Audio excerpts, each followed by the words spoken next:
Bapak-bapak dan ibu-ibu, opa-opa dan oma-oma sekalian, kita berjumpa pada hari ini, hari Rabu yang lalu-lalu kami bisa bertemu dan berkumpul bersama. Tapi berhubung kondisi sekarang tidak mengizinkan, jadi kami hanya merekam apa yang kami lakukan untuk disaksikan oleh opa-opa dan oma-oma sekalian. Sebelumnya mari kita menyanyikan lagu Mars Lansia.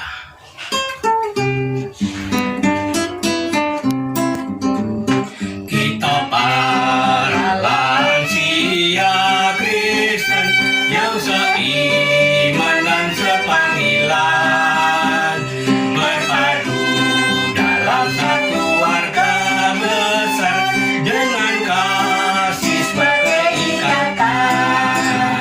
Ikut Yesus tetap setia, angkat salib kabarkan Injil.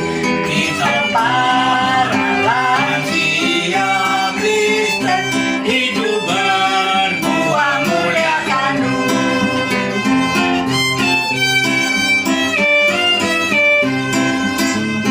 kita para lansia Kristen yang seiman dan sepanggilan, berpadu dalam satu warga besar dengan kasih sebagai ikatan. Ikut Yesus tetap setia, angkat salib kabarkan Injil. Kita para lansia Kristen hidup berbuah muliakan, hidup berbuah muliakan. Mari kita bersama-sama berdoa. Bapa kami yang ada di surga, terima kasih ya Tuhan, Engkau telah memimpin hidup kami selama ini ya Tuhan. Kami sadar ya Tuhan, dalam usia yang senja ini banyak masalah yang terjadi pada diri kami, masalah kesehatan. Tapi karena kasih-Mu ya Tuhan, Engkau selalu memberi kekuatan kepada kami, sehingga kami dapat mengatasi semua ini. Ya Tuhan, kami juga berterima kasih karena Engkau telah membimbing kami dalam mengadakan persekutuan secara online ya Tuhan. Walaupun kami sementara belum bisa berkumpul kembali untuk persekutuan bersama, tapi melalui online kami bisa menyanyikan lagu, muliakan nama-Mu, dan mendengar firman-Mu ya Tuhan. Ya Tuhan, kami juga berdoa untuk saudara-saudara kami ya Tuhan, yang banyak terganggu kesehatannya ya Tuhan, dan juga keluarga saudara-saudara kami yang mengalami musibah sakit ya Tuhan. Kiranya hanya Engkau yang bisa menolong kami, memberi kekuatan kepada kami, sehingga kami dapat bersama-sama untuk mendoakan saudara-saudara kami. Ya Tuhan, kami menyerahkan persekutuan pada hari ini dalam tangan-Mu ya Tuhan, dari awal sampai akhirnya. Dalam nama Tuhan Yesus, Tuhan kami yang hidup, kami telah berdoa dan mengucap syukur. Amin.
Salam sejahtera dan salam sehat buat kita semuanya.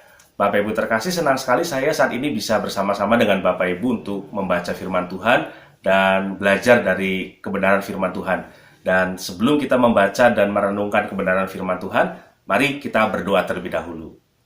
Bapa di dalam surga, puji dan syukur kami panjatkan kehadirat-Mu kalau saat ini kami boleh kembali berkesempatan untuk membuka Alkitab, belajar daripada kebenaran firman Tuhan. Kiranya Tuhan tolong kami semuanya, baik hamba-Mu yang akan menyampaikan kebenaran firman Tuhan, dan juga setiap Bapak Ibu dimanapun tempat yang bersama-sama akan merenungkan firman Tuhan, sehingga kami semua diberkati oleh Tuhan, bukan hanya untuk menjadi orang-orang yang cakap, pintar, pandai membaca firman Tuhan dan merenungkan firman Tuhan saja, tetapi lebih daripada itu, seperti yang Tuhan mau, kami diberikan kekuatan untuk boleh menjadi pelaku-pelaku firman.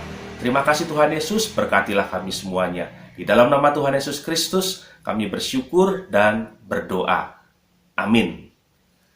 Bapak Ibu terkasih, pernahkah Bapak Ibu ada di dalam situasi seperti yang akan saya ceritakan sebentar?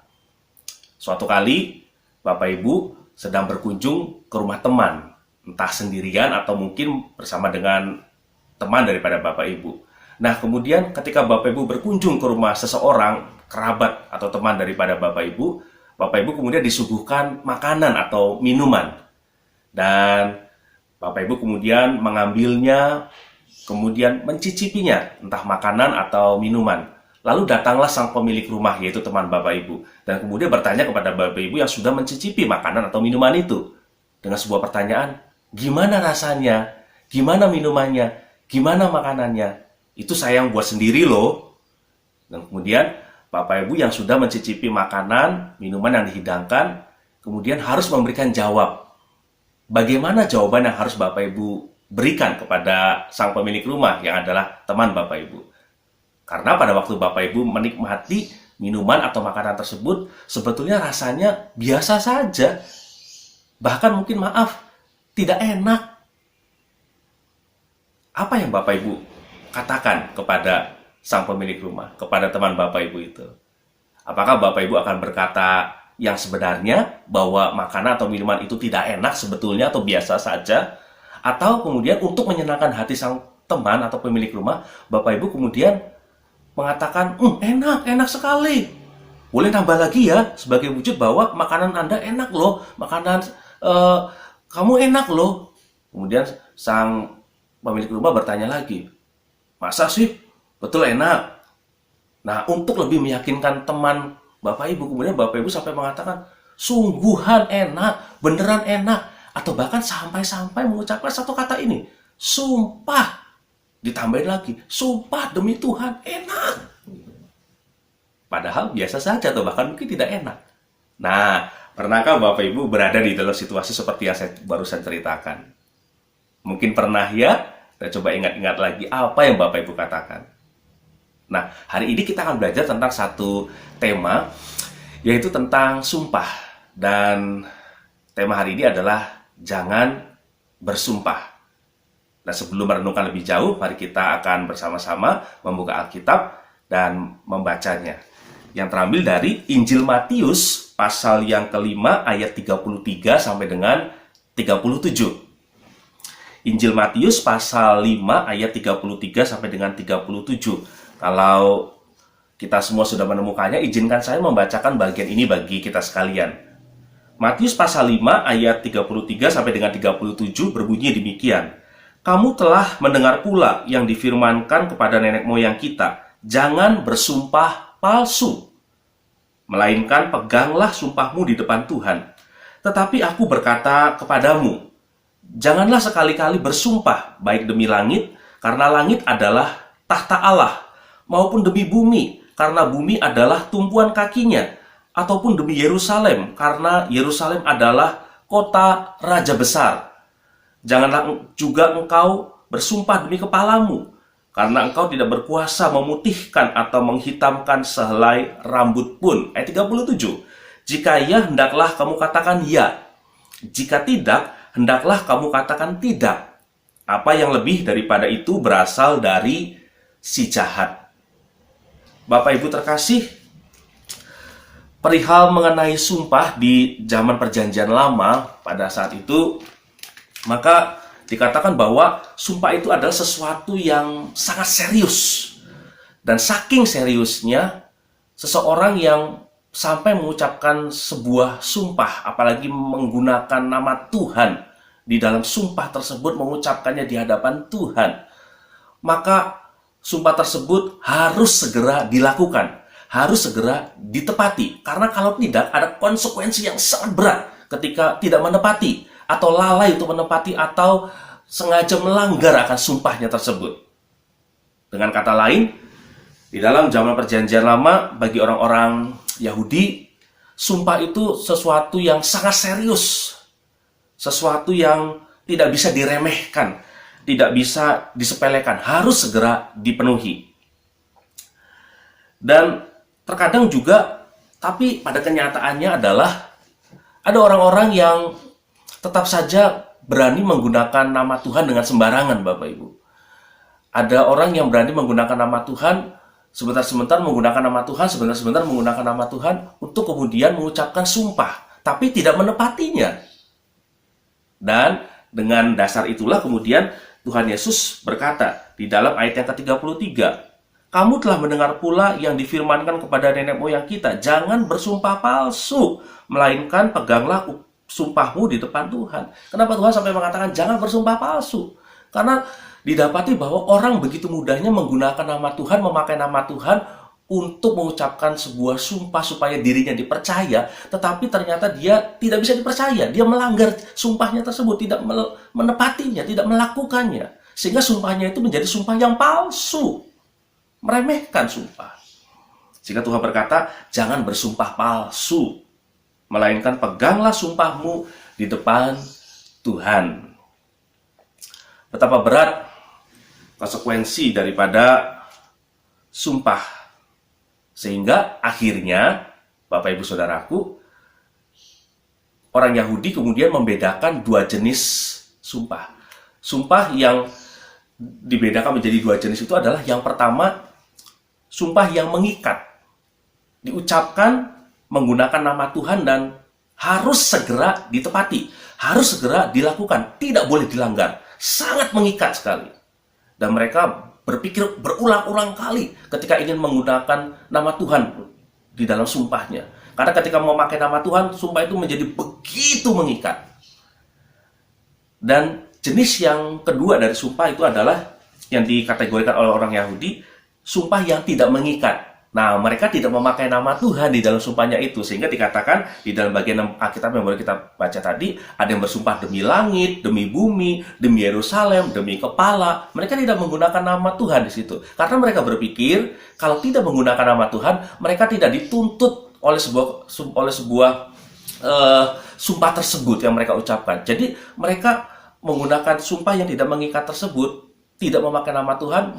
Mereka berharap bahwa mereka tidak akan dituntut oleh karena sumpahnya. Ketika mereka tidak dapat memenuhinya, ketika mereka melanggarnya, mereka tidak mendapatkan konsekuensi dari pelanggaran yang mereka buat atas sumpah tersebut.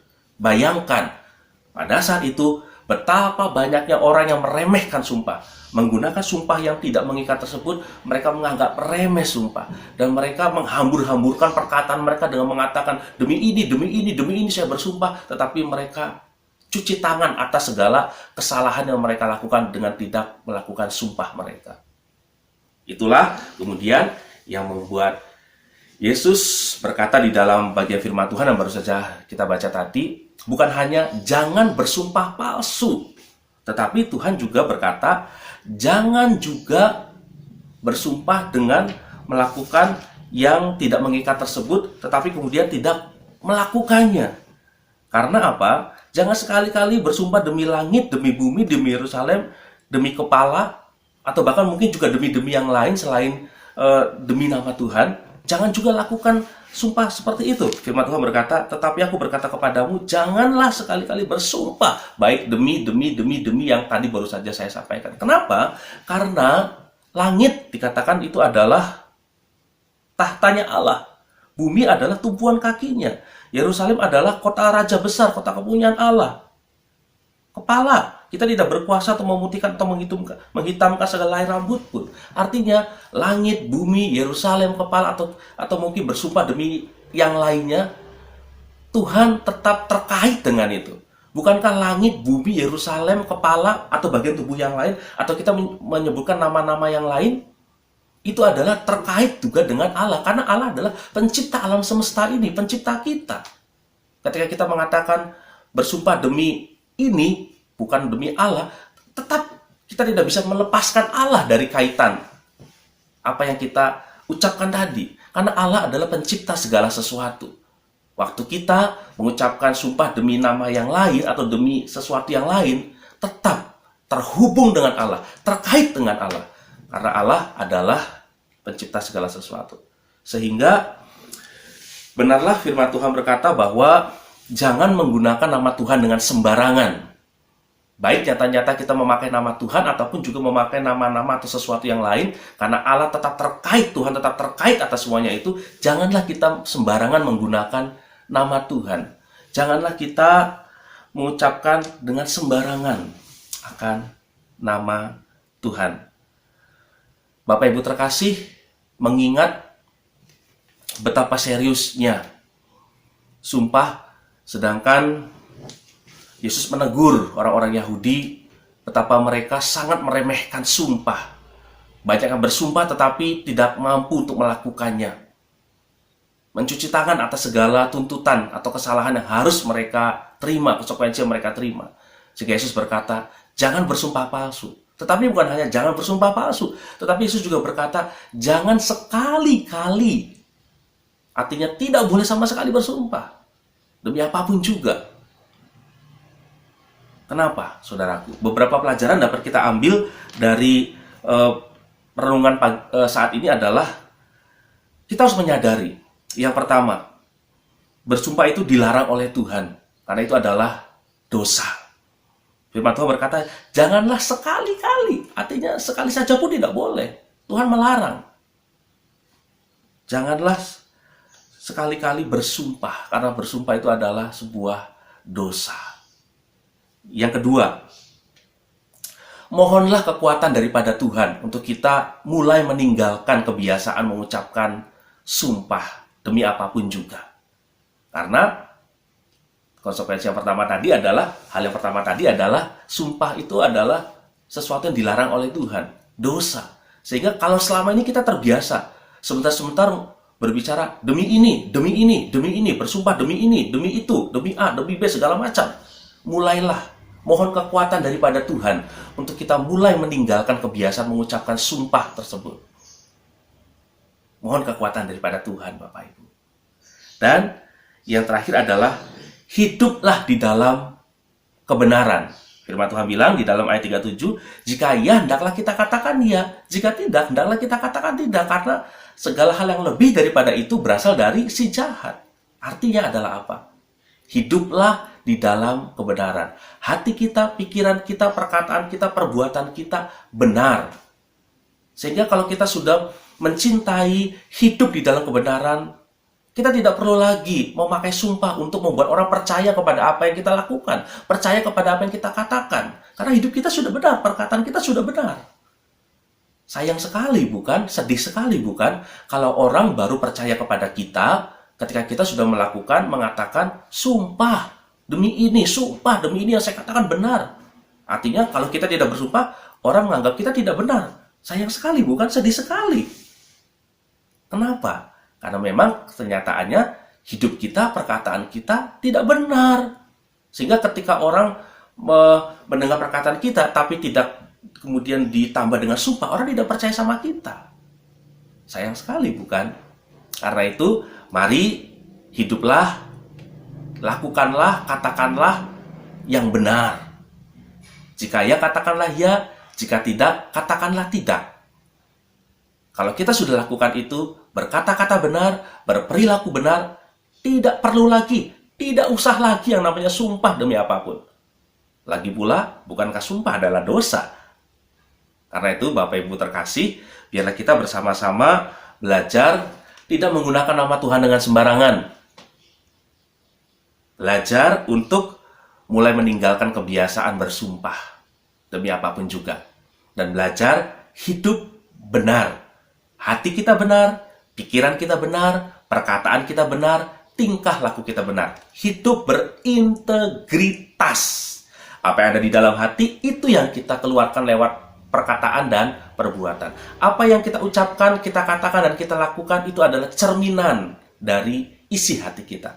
Kalau terjadi yang namanya kejujuran, konsistensi, keutuhan antara hati dan perilaku atau ucapan, berarti kita menjadi orang yang benar, menjadi orang yang berintegritas. Tidak perlu lagi sama sekali untuk mengucapkan sumpah demi apapun juga. Biarlah kiranya Tuhan menolong kita, memberikan kepada kita kekuatan untuk kita menjadi orang yang benar, berintegritas. Dan orang lain pun melihat, memandang kita sebagai orang yang benar, orang yang berintegritas. Kiranya Tuhan Yesus menolong dan memberkati kita semuanya. Amin. Mari kita berdoa sekali lagi. Bapa di dalam surga, kiranya Engkau boleh menolong kami sekalian ketika kami sudah berhenti untuk membaca firman Tuhan dan merenungkan firman Tuhan saat ini. Kiranya Tuhan menolong kami supaya kami dimampukan untuk boleh menjadi pelaku firman, khususnya menjadi orang yang mempunyai perkataan yang benar di hadapan Tuhan. Hidup benar di hadapan Tuhan. Terpujilah nama-Mu. Di dalam nama Tuhan Yesus Kristus, kami bersyukur dan berdoa. Amin.